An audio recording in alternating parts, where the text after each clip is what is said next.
Evangelho segundo João, capítulo 12.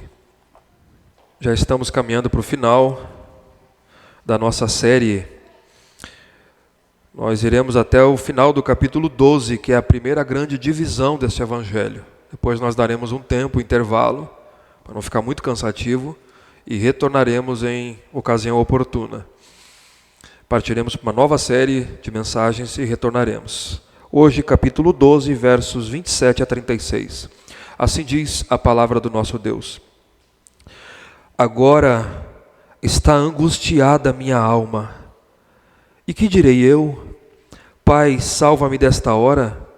Mas precisamente com este propósito vim para esta hora. Pai, glorifica o teu nome. Então veio uma voz do céu. Eu já o glorifiquei e ainda o glorificarei. A multidão, pois, que ali estava, tendo ouvido a voz, dizia ter ouvido um trovão. Outros diziam, foi um anjo que lhe falou.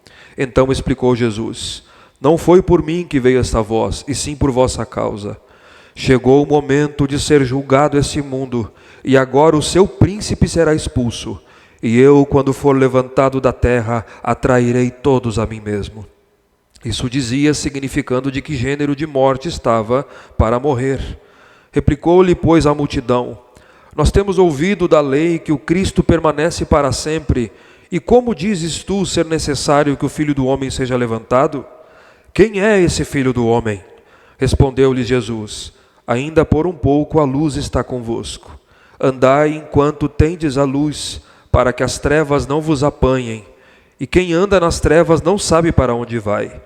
Enquanto tendes a luz, crede na luz, para que vos torneis filhos da luz. Jesus disse essas coisas e retirando-se ocultou deles. Até aqui é a palavra do nosso Deus. Irmãos, nós estamos diante de um momento solene do ministério de Jesus. O cenário é a iminência da cruz. Este é o cenário. Momento mais glorioso, também o momento mais desafiador da sua missão nesse mundo. Hoje nós veremos o Deus homem anunciando o clímax da sua missão. Quando a sua alma, então, ela é exposta diante de todos. Nós estamos acompanhando aqui, queridos, que é a conclusão do ministério público de Jesus. O capítulo 12, então, consiste nessas várias cenas que conduzem à Semana da Paixão. E nós estamos aqui no último discurso público de Jesus. Começou no verso 20, os gregos procurando, vai até o verso 50. Nós vimos aqui nessas cenas finais, a primeira, nós vimos que Jesus foi ungido em Betânia, versos do capítulo 12, versos 1 a 11. Depois Jesus faz sua entrada triunfal em Jerusalém, dos versos 12 a 19. E agora nós estamos na terceira sessão, Jesus é procurado pelos gregos. Dividimos em duas partes essa sessão. Nós estamos mais ou menos aqui na terça, talvez quarta-feira da Semana da Paixão. Então, depois de entrar triunfantemente em Jerusalém, ou triunfalmente em Jerusalém, os gregos procuram Jesus. Eles querem ver Jesus e desencadeiam o anúncio de Jesus a respeito da hora. Jesus anuncia que a chegada da hora mais esperada é a hora da sua glorificação, está no verso 23, que viria com a sua morte. A morte de Cristo seria o trono a partir de onde o rei seria exaltado.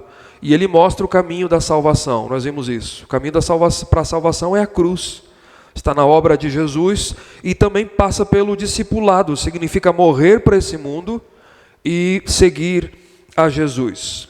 Hoje, na sequência do texto, do discurso de Jesus, Jesus continua falando a respeito disso, mas ele fala da sua morte iminente.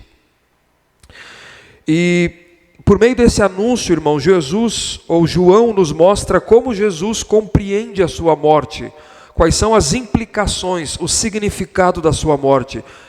Algumas coisas extremamente importantes para a nossa vida, para a fé e para a vida cristã aqui. Então, se você quiser gravar uma proposição, é essa aqui. A cruz de Cristo é o momento mais glorioso da sua missão. Nela nós vemos Jesus submetendo-se ao Pai, Jesus glorifica o Pai, vence o mundo, vence o diabo, atrai os seus para si e exorta a fé nele, e chama a fé nele.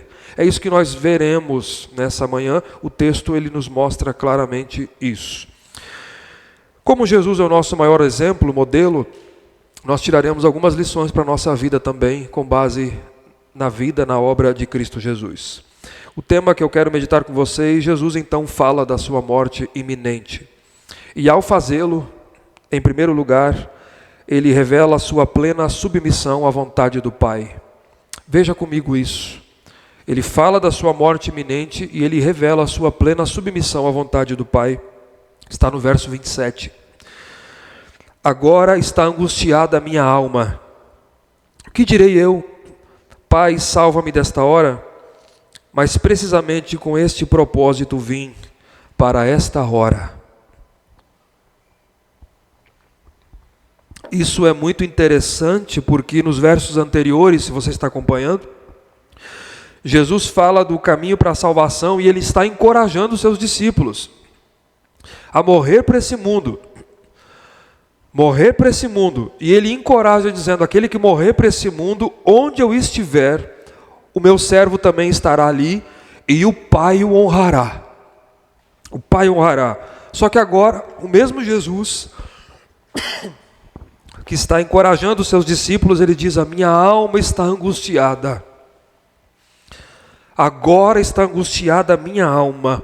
Ela está, é a palavra para perturbar. Ela está perturbada, ela está agitada, porque a semente deve morrer. Verso 24. Como isso, irmãos? Como é que ele encoraja, dá esse encorajamento, e daqui a pouco Jesus diz, eu estou desse jeito, eu me sinto desse jeito.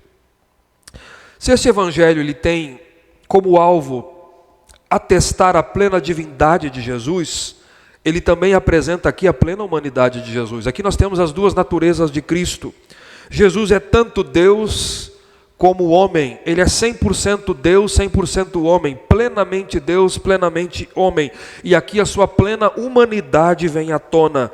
Aqui nós estamos vendo Jesus diante do horror da sua morte, diante da iminência da cruz. O momento mais desafiador do seu ministério. E aqui o Senhor está angustiado, ele expõe a angústia da sua alma. Agora está angustiada a minha alma. Isso nos lembra da sua oração do Getsemane, que virá daqui a pouquinho. Daqui a pouquinho, quando ele diz, Pai, se possível passa de mim esse cálice. Só que esta angústia de Jesus, essa agonia, ela não se limita ao Getsemane. Mas ele já expressa esse sentimento aqui, um pouco antes. Não é o mesmo evento. É um evento similar, mas não é o mesmo evento. Então, por que Jesus diz isso? Em primeiro lugar, irmãos, ao ver o horror da provação, dessa terrível situação, desse momento que o aguarda, a sua alma se enche de profunda angústia, de agonia, os horrores da cruz como nunca ele havia sentido antes. Mas não somente isso. Não somente isso. Não é somente a questão de sofrimento físico. Mas aqui nós temos o Deus eterno, desde toda a eternidade. Deus de Deus, luz de luz, santo, puro como o Pai, sabendo que daqui a pouco irá experimentar na sua alma os horrores do pecado. No seu corpo, experimentar na sua alma pura os pecados do seu povo. Daqui a pouco ele estaria carregando sobre si os nossos pecados. Ele estaria sendo separado do Pai, algo que nunca havia acontecido antes. O Filho seria separado do Pai por conta dos nossos pecados, de pecadores condenados por conta dos seus pecados. Ele experimentaria a ira de Deus sobre ele. E ao olhar esse momento, ele diz, Pai, a minha alma está angustiada. E aí ele pergunta, o que direi eu? Pai, salva-me desta hora. Talvez você esteja dizendo aqui, eu acho que o pastor errou na pontuação aqui, né? Tem uma interrogação aqui. Nós temos um problema aqui, textual. Tem duas possibilidades. ou há uma dupla pergunta. Estou pensando no texto original, texto grego, tá? Há uma dupla pergunta: o que direi eu? Pai, salva-me desta hora? Ou a sentença é uma pergunta e um pedido positivo? Há uma briga entre os intérpretes aqui. A ARA, a NAA e a NVI traduziram como uma dupla pergunta. A ARC e a Corrigida Fiel como uma pergunta e um pedido positivo. São várias interpretações aqui, e só que algumas delas podem levar a pensar que Jesus esteja hesitando nesse momento ou em rebelião de alguma maneira ao Pai. Isso é impensável no texto. Talvez a segunda possibilidade traga menos problema. Seguindo a ARC, a meio da Revista Corrigida, e a Fiel na sua tradução, após a pergunta deliberativa, o que devo dizer? Parece que as próximas palavras sejam positivas. Pai, salva-me desta hora. Porque essa oração é análoga àquilo que ele faz no Getsemane. Não é isso? Ele diz no Getsemane: afasta de mim esse cálice. Em ambos os casos segue-se uma adversativa, mas, aqui e no Getsemane. Num caso, não seja o que eu quero, mas o que tu queres. E aqui, mas foi por esta mesma razão que eu vim para esta hora. É o mesmo ponto, é análogo aqui. Ou seja, embora a sua alma estivesse perturbada, aflita, nem por um segundo Jesus hesitou no sentido de rebelar-se ao Pai. Cumprir a vontade do Pai era o seu desejo mais profundo, tanto agora como no Getsemane. Então seria a oração assim: Pai, livra-me desta hora, do horror do sofrimento da cruz, mas precisamente com este propósito eu vim para essa hora. Essa é a sua oração, mostrando isso. Era isso que angustiava ele, era o horror da morte e o ardor da sua plena obediência ao Pai estavam se encontrando aqui. E é por isso que a sua alma está angustiada. Jesus fala da sua morte iminente, e ao fazê-lo ele se submete plenamente à vontade do Pai. Algumas coisas nós aprendemos aqui, irmãos. Esta angústia de Jesus revela primeiro a sua plena humanidade. Nós já vimos isso. Você tem que lembrar, ele é Deus, mas ele também é homem.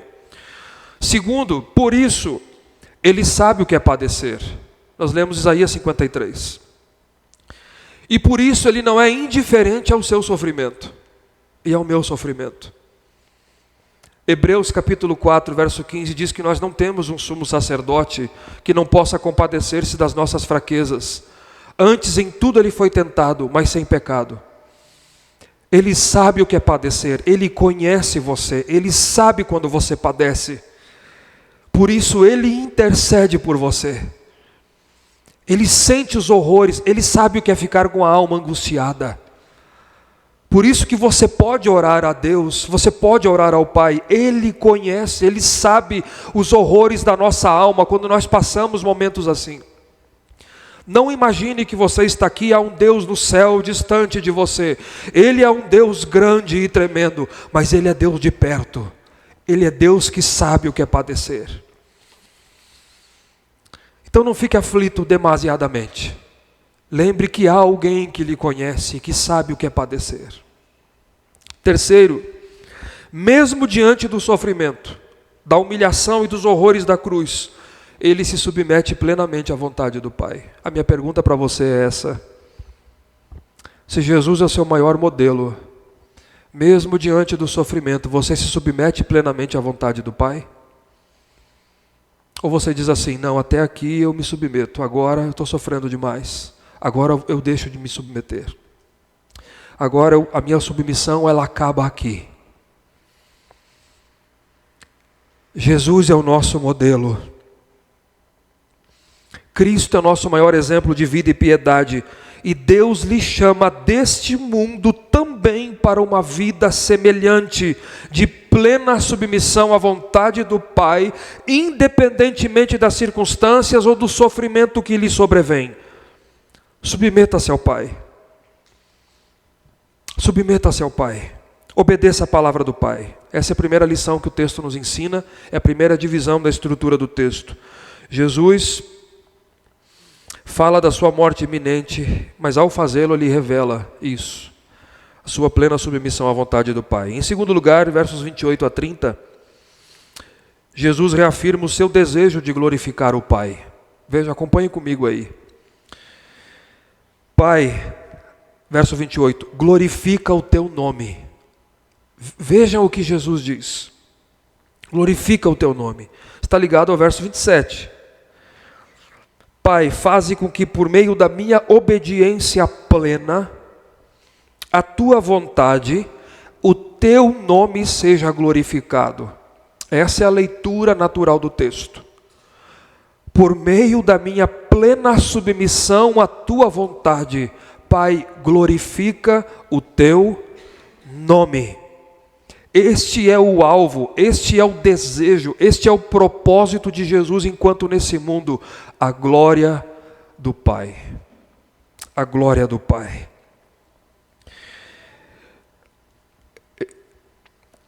Irmãos, este é o alvo da nossa vida. Este é o alvo da sua vida. Se Cristo é o seu modelo de vida e piedade, qual é o seu maior desejo? Você deve pensar nisso. Qual é a sua maior motivação de vida? O desejo de Cristo era glorificar o nome do Pai. Por meio de toda a sua vida era glorificar o nome do Pai. Que vidas glorificassem ao Pai, se rendessem ao Pai e que o mundo viesse ao Pai. Imediatamente ouve-se uma voz do céu. O Pai responde na hora a oração do seu filho. Quando você ora algo que é lícito e que esteja de acordo com a vontade de Deus, você tem resposta de Deus positiva à sua oração. Veja que o Pai responde na hora. Você vai ver essa voz aqui somente 2 vezes mais nos evangelhos. No momento do batismo e no momento da transfiguração. E aqui. Então você não vê mais. Mas o Pai responde na hora. Então veio uma voz do céu. Eu já o glorifiquei e ainda o glorificarei. Esse ainda aqui, a expressão no texto original está novamente. Então seria assim: eu o glorifiquei e novamente o glorificarei. O Pai responde do céu afirmando que já tinha glorificado. De que maneira? Durante o ministério de Jesus, na encarnação de Jesus, nos sinais miraculosos de Jesus, naqueles 7 sinais que nós vimos e outros, na plena obediência de Jesus, o Pai já havia glorificado a si mesmo no Filho. E aí o Pai diz, e Ele promete que iria glorificar o seu nome novamente. Quando? Na sua morte, na sua ressurreição e na sua glorificação. Eu já o glorifiquei e eu novamente o glorificarei. Nessa promessa aqui, irmãos, na resposta direta do Pai, atenção, o Pai nos mostra que a cruz será a maior manifestação da glória divina. É a cruz. Veja a oração de Jesus no capítulo 17, verso 1. Acompanhe comigo aí. Tendo falado estas coisas, levantou os olhos aos céus e disse: Pai, é chegada a hora, glorifica a teu Filho, para que o Filho te glorifique a ti. A cruz é a maior manifestação da glória divina. Veja, irmãos, como às vezes o crente não compreende isso. Às vezes os cristãos acham que a glória de Deus, ela é manifesta somente por meio de dons, sinais e maravilhas, coisas miraculosas. Você perde de vista a glória de Deus quando você pensa isso, porque você não consegue perceber quando Deus não quer curar, por exemplo. Você não consegue perceber daí. Entende que a glória de Deus é assim, e isso passa a ser a motivação para o crente obedecer a Deus. Veja como isso é interessante. Talvez você já tenha ouvido isso. Eu só vou na tal igreja se eu ver alguma coisa acontecer diferente. Isso passa a ser uma motivação de obediência. Mas a cruz é a manifestação da glória do Pai, e ela está na obediência voluntária de Jesus. Com isso nós aprendemos muita coisa. Porque Deus glorifica o seu nome mesmo no sofrimento. O nome de Deus é glorificado mesmo no sofrimento. E Ele é glorificado através da sua obediência plena no sofrimento. Por isso Jesus diz: Pai, glorifica o teu nome. Chegou a minha hora. Veja o verso 29. A multidão que estava ali, tendo ouvido a voz, dizia ter havido um trovão. Outros diziam: foi um anjo que lhe falou. Você vai ver isso semelhante também com Saulo, indo na estrada de Damasco. As pessoas ouviram uma voz, mas não entenderam. A multidão não discerne a voz de Deus. Veja o detalhe. A multidão não discerne a voz de Deus. Eles ouvem, mas não entendem. Alguns entendem como algo natural. Foi um trovão, alguma coisa que... Foi um trovão. Outros até... Foi alguma coisa sobrenatural. Foi um anjo que falou. Você ainda tem grupos assim, né? Deus fala na sua palavra, Deus fala pela sua providência, Deus fala no mundo, mas as pessoas não discernem a voz de Deus. Não discernem a voz de Deus. Mas veja, João que estava ali, e que está relatando agora, quase 20 e poucos anos, quase 30 anos depois, João relata: o pai falou ao filho. Foi o pai que respondeu. João entendeu. Então, crente que me ouve aqui, você entende a voz de Deus? Quando Deus fala com você, você discerne? Você consegue reconhecer quando Deus está falando com você? É uma pergunta importante de se fazer. Agora, talvez tenha alguém me acompanhando pelo nosso canal que não é cristão. Deixa eu dizer uma coisa para você aqui, muito importante. Talvez aqui nessa manhã também. Você nunca reconhecerá a voz de Deus Pai enquanto você rejeitar a voz do Deus Filho. Enquanto você rejeitar o Filho de Deus, você nunca reconhecerá a voz de Deus. Nunca. Sempre vai ser um mistério para você. Será que é? Eu não entendo. Eu não compreendo. Sim, não há quem entenda. Não há quem compreenda mesmo. Porque há uma rejeição ao Filho. Então Jesus explicou no verso 30, não foi por mim que veio esta voz, e sim por vossa causa. Aqui tem outra dificuldade textual, mas eu não quero entrar nesse assunto aqui, senão vai gastar muito, porque se essa voz não veio exclusivamente por minha causa, é como se Jesus estivesse dizendo, essa voz, talvez ele esteja dizendo isso, essa voz não veio exclusivamente por minha causa, mas também por causa de vocês. Talvez para que todos ouvissem, para que houvesse testemunho de que ele era o Filho de Deus, porque a mensagem vinda dos céus, irmãos, e uma resposta direta à oração de Jesus, não teria vindo para encorajar Jesus, só que aqui ele está dizendo, essa voz não veio por minha causa, ela veio por causa de vocês. Então há uma dificuldade aqui, por isso que talvez ele esteja dizendo isso, não exclusivamente por minha causa, mas por causa de vocês também. Uma possibilidade também é que, se a multidão não entende, como é que a voz veio por causa dela? É outra pergunta que se levanta com esse texto.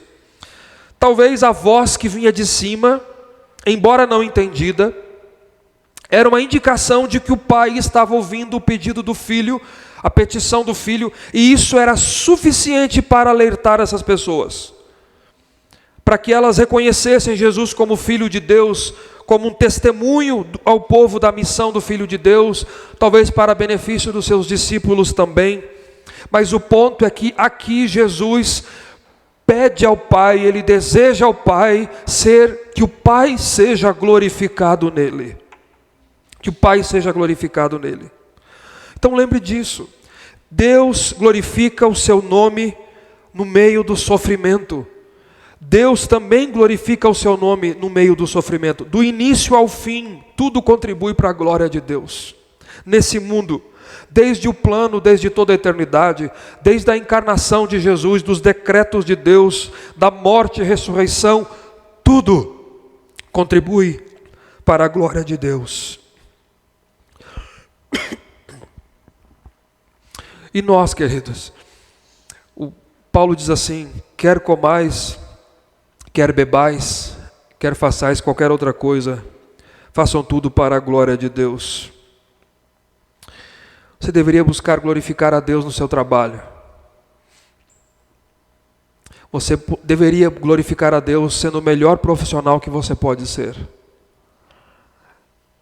Você deveria glorificar a Deus com isso. Você deveria glorificar a Deus testemunhando de Deus no seu trabalho. Você deveria glorificar a Deus na escola, na universidade, sendo o melhor aluno, a melhor aluna. Você glorifica a Deus. Você deveria fazer isso. Crianças, você deveria glorificar a Deus. Vocês deveriam, obedecendo aos pais. Vocês glorificam a Deus fazendo isso. Irmãos, nós temos que aprender essas coisas. Quando você diz não ao pecado, jovens, adultos que me ouvem, você está glorificando a Deus. Você foi criado para a glória de Deus. Não só para cantar, Deus seja glorificado, mas para viver para a glória de Deus. Cristo glorifica a Deus por meio da sua obediência voluntária até a morte. O crente que glorifica a Deus é aquele que abre mão das suas vontades para fazer a vontade de Deus. Foi o que Jesus fez. Ele veio a esse mundo para fazer a vontade do Pai, para que o Pai seja glorificado. Então sim, Jesus fala da sua morte iminente e ao fazê-lo, ele reafirma esse desejo de glorificar o Pai, assim como nós devemos fazer também. Em terceiro lugar, irmãos, Jesus fala da sua morte iminente e anuncia o julgamento desse mundo e a derrota de Satanás. Veja agora, aqui você começa a perceber, a partir daqui, as implicações. Jesus começa a mostrar o significado dos eventos da paixão, o que eles significam, tá? O que é que esses eventos significam? Veja o que ele diz aqui. Chegou o momento de ser julgado este mundo. Literalmente você tem a expressão agora. Agora é o juízo deste mundo. Ele está na iminência da cruz. Agora é o juízo deste mundo. Primeiro lugar. Alguns entendem aqui que Jesus se refere ao juízo do pecado. Ou seja, quando Jesus morre na cruz, ele carrega sobre si os nossos pecados e a punição da ira de Deus em nosso lugar. Então ele vence o pecado, a morte e a condenação eterna. Provavelmente o texto ele aborda isso também, é claro, isso está imbuído na cruz, mas o juízo aqui é o julgamento. O juízo está, em certo sentido, irmãos, reservado para o último dia, quando haverá a segunda vinda de Cristo. Mas os textos do Novo Testamento, eles nos mostram que o julgamento começa na primeira vinda de Cristo, culminando na sua paixão. É o que os teólogos, a teologia chama de o já e o ainda não. Nós vivemos nesse período entre o já e o ainda não. O que significa isso? Você já é salvo, mas ainda não completamente, porque nós aguardamos o novo céu e a nova terra, a completa redenção. Você já foi liberto do pecado, mas ainda não completamente, porque lá no final, com a segunda vinda de Cristo, você será livre completamente da presença do pecado. Então nós vivemos a realidade do já e do ainda não. É o ponto aqui. É aqui. A paixão, a morte de Jesus constitui o julgamento sobre este mundo em rebelião contra Deus, que será pleno na segunda vinda de Cristo. Então aqui, o mundo pensou que estava julgando a Jesus. Aqui, o mundo achava que estava julgando Jesus, mas quando na verdade a cruz estava julgando-os. Estava julgando-os. Então, ao mesmo tempo, irmãos, que a morte de Jesus, a semente, que nós vimos na passagem anterior, produz muito fruto no que diz respeito ao mundo, ao juízo do mundo. O juízo do mundo. O William Hendrickson, ele diz algo interessante aqui, ele diz assim: quando Jesus morre na cruz, foi como se o mundo fosse o vitorioso e Cristo o vencido.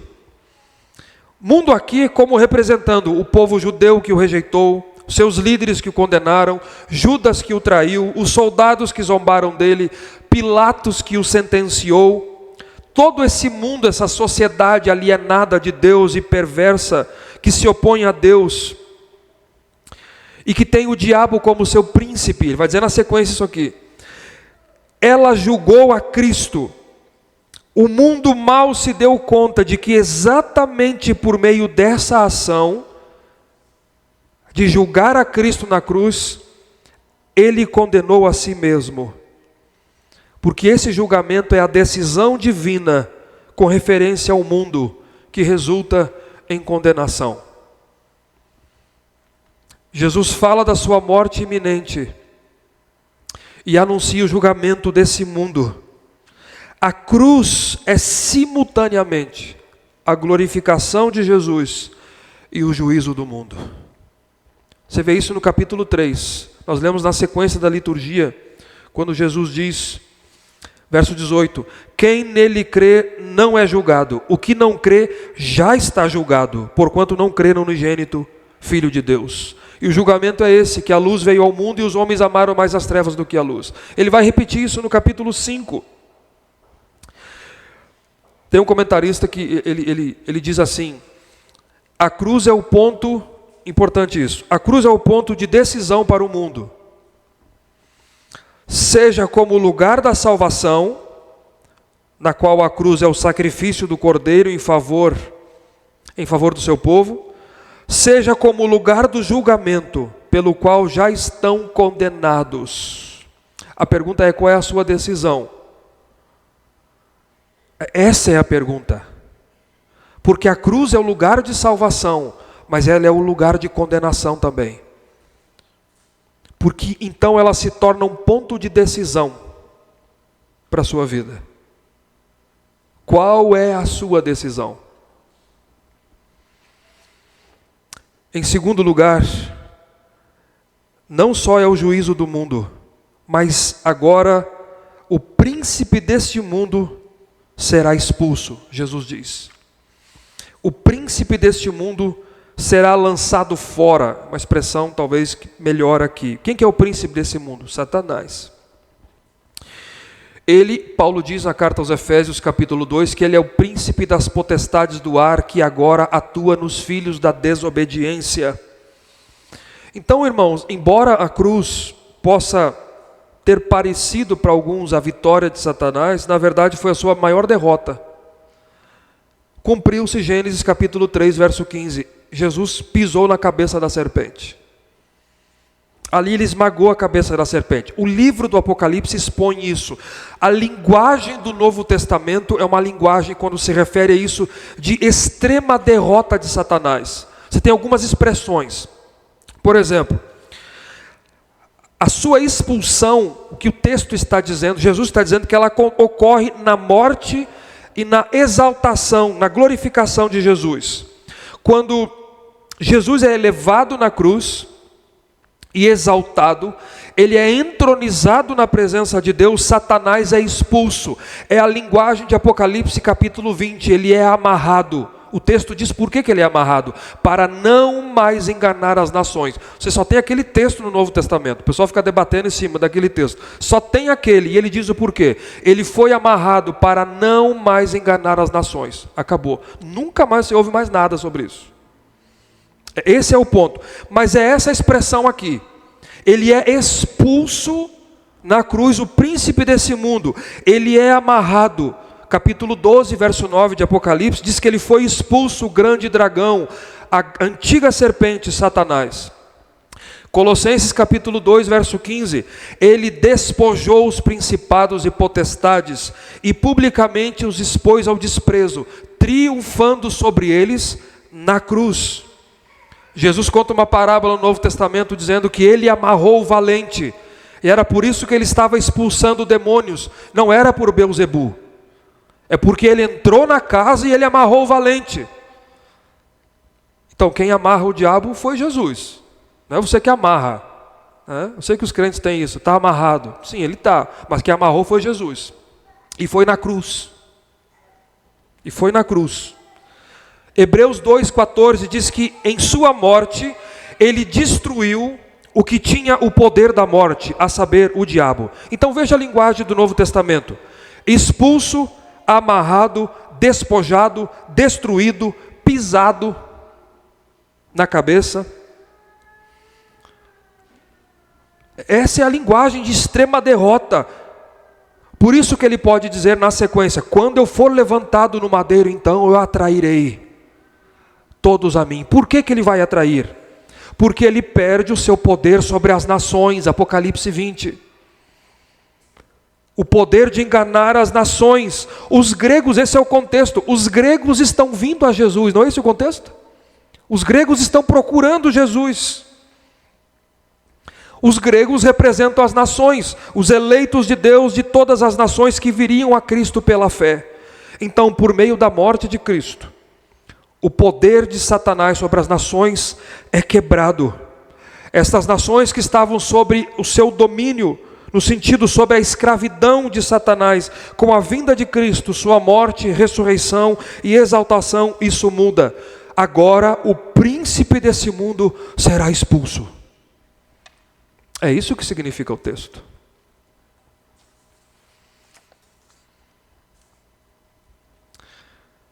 Então, irmãos, à luz desse contexto, a declaração de Jesus aqui descreve a cruz como o local de uma batalha cósmica, na qual Jesus alcança uma vitória decisiva sobre Satanás.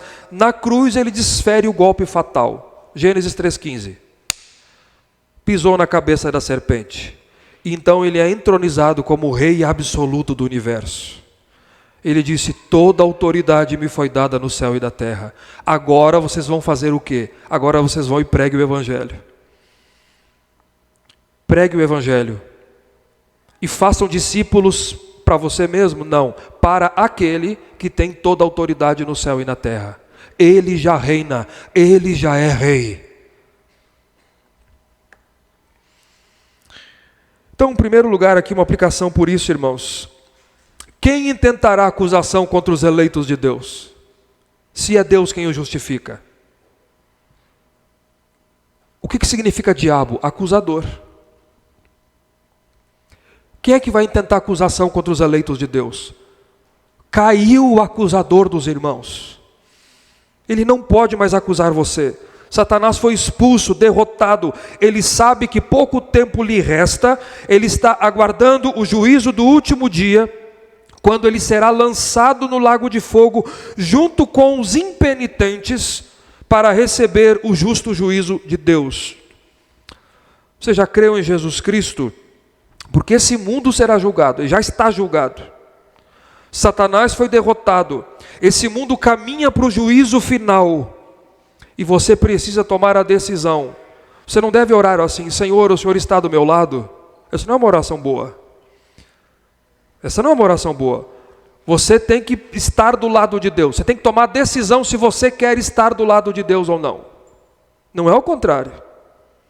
Senhor, fica do meu lado. Não, é você que tem que desejar estar do lado de Deus. Senão você vai ser condenado, condenada junto com o diabo, que já está condenado.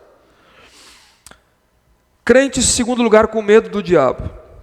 Eu tenho que dizer, eu tenho o Augustus, o pastor Augustus, ele diz algo que... Ele diz que se o diabo deixasse de existir, tinha muito pastor perdendo emprego. Porque só fala no diabo. Só fala no diabo. Você tem medo do quê? Veja a vitória imposta. Cristo venceu cabalmente. Você deve temer quem tem poder de lançar você junto com o diabo no lago de fogo e enxofre. Isso você tem que temer. Deus pode lançar, irá lançar pecadores junto com ele no lago de fogo. Esse você deve temer. Jesus expõe o significado dos eventos da paixão, fala da sua morte iminente. Ao fazê-lo, anuncia o julgamento desse mundo e a derrota do príncipe desse mundo, Satanás. Mas também promete atrair o seu povo para si. Versos 32 e 33 em quarto lugar. E eu, quando for levantado da terra, atrairei todos a mim mesmo. Todos, já expliquei todos em João. Veja novamente aqui, irmãos. Assim como o mundo, no verso 19, o mundo está seguindo após ele. Todos aqui não significa cada pessoa que existe no mundo. Significa todos os povos, sem distinção. Pessoas de todas as nações, judeus e gentios vindos a Jesus. Esse é o contexto. Os gregos estão vindo a Jesus. Não é só judeus, os gregos também.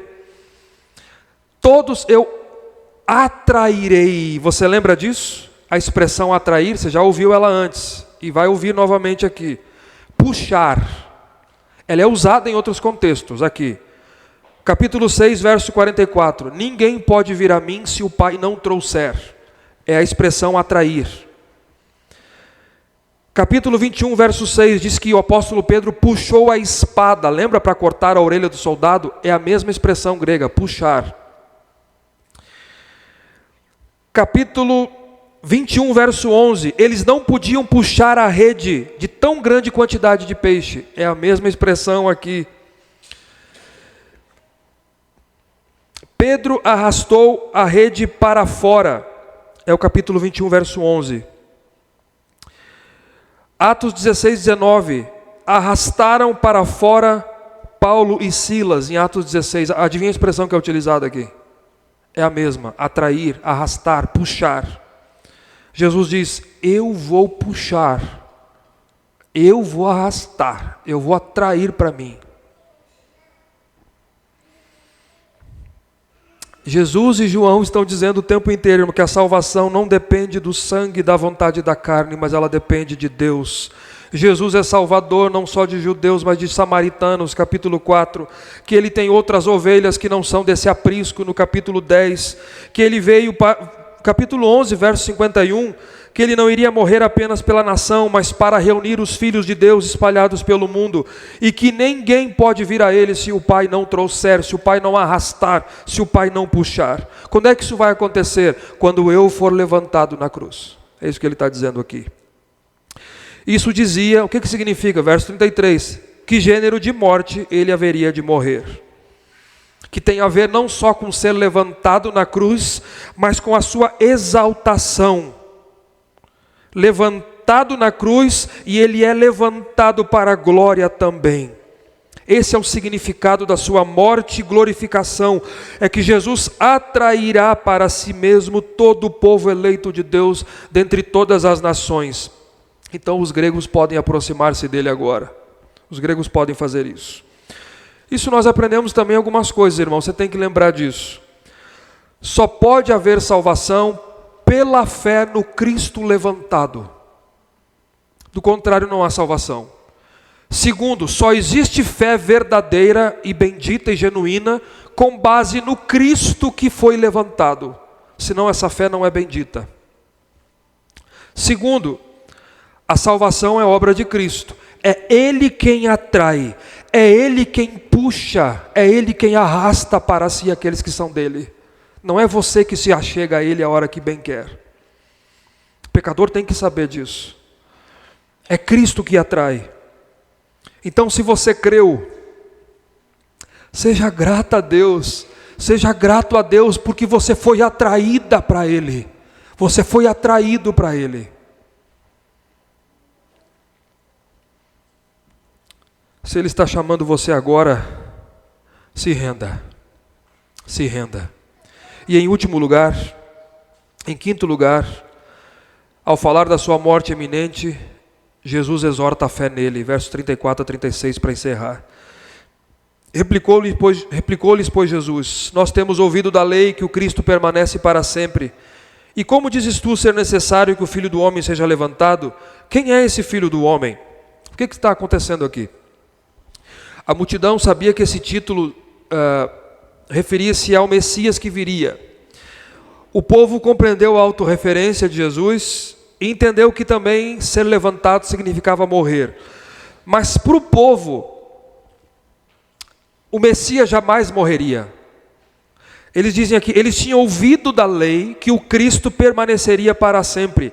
Talvez com base em passagens do Antigo Testamento, Salmo 110, Ezequiel 37, Isaías 9, Daniel 7, afirmando, e ele afirmando, eles entenderam que Jesus estava afirmando ser o Filho do Homem.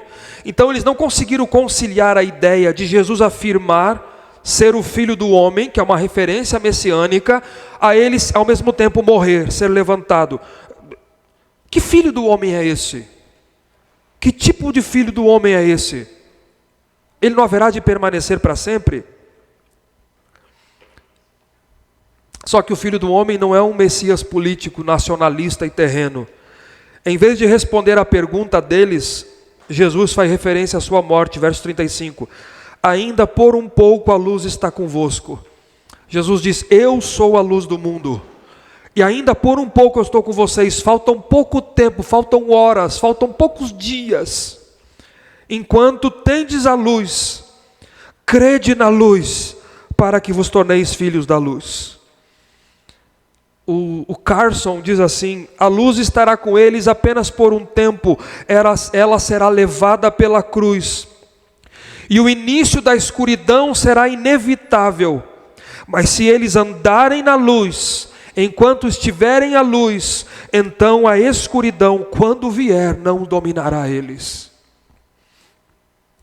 Se entreguem a mim, se rendam a mim, ponham sua confiança em mim, antes que eu seja tirado de vocês, e vocês se encontrem em total escuridão, em total escuridão. As pessoas aguardam um Cristo, a sua expectativa, irmãos, e Jesus não responde a isso exatamente, mas ele exorta a fé neles, creiam enquanto há luz. A salvação não dura o tempo todo, para sempre nesse mundo. O chamado do Evangelho exige resposta. O tempo é agora. Creia na luz antes que as trevas lhe envolvam. Eu quero concluir repetindo isso. Hoje nós aprendemos a respeito do cenário, a iminência da cruz. Jesus falou da sua morte iminente. O momento mais desafiador da sua missão. E ao fazê-lo, em primeiro lugar, Jesus revela a sua plena submissão ao Pai. Segundo, nós vimos que ele reafirma o seu desejo de glorificar ao Pai. Em terceiro, Jesus anuncia o julgamento desse mundo e a derrota de Satanás. Em quarto lugar, ele promete atrair o seu povo para si. E em quinto lugar, ele exorta a fé nele. Essa é a estrutura de texto. Se Jesus é o nosso maior exemplo, eu quero encerrar dizendo isso a vocês. Se ele é o seu maior exemplo de piedade, siga a Cristo em obediência. Siga a Cristo em submissão, mesmo diante do sofrimento, siga a Cristo. Obedeça a palavra de Cristo. Segundo, glorifique a Deus com a sua vida em tudo. Deus lhe criou e lhe chamou para viver para a glória dEle, corandel, na presença dEle. Terceiro, descanse na vitória de Cristo sobre o mundo e sobre o diabo. Não há uma batalha hoje, irmãos, os crentes às vezes tratam assim, parece que aos 45 do segundo tempo está 0-0. Por isso que existem campanhas de libertação. A impressão, o pressuposto é que está empatado, e aí você tem que fazer alguma coisa para desvencilhar, para ser liberto, alguma coisa. Se você creu, você já é liberto. Nenhuma condenação há para aqueles que estão em Cristo. Você conhece a verdade vos libertará. Você quer... Vamos fazer um culto de libertação aqui? Vamos fazer um culto de estudo bíblico. Se você conhece a verdade lhe liberta. A libertação vem pelo conhecimento da verdade. Tá? Então entenda, descanse na vitória de Cristo sobre o mundo e sobre o diabo. Quarto, seja grata pela sua salvação. Ela foi de graça para você, mas ela custou um preço para o Deus Pai. Quando a gente diz assim, foi de graça para mim, mas custou um alto preço, o sangue do Filho de Deus foi derramado, e Ele se entregou por você, e Ele atraiu você a Ele. E você que não crê em Jesus ainda, responda com fé hoje, não endureça o seu coração. Não endureça o seu coração.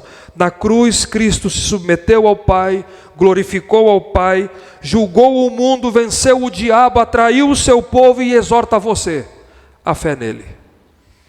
Nessa manhã, fique de pé em nome de Jesus.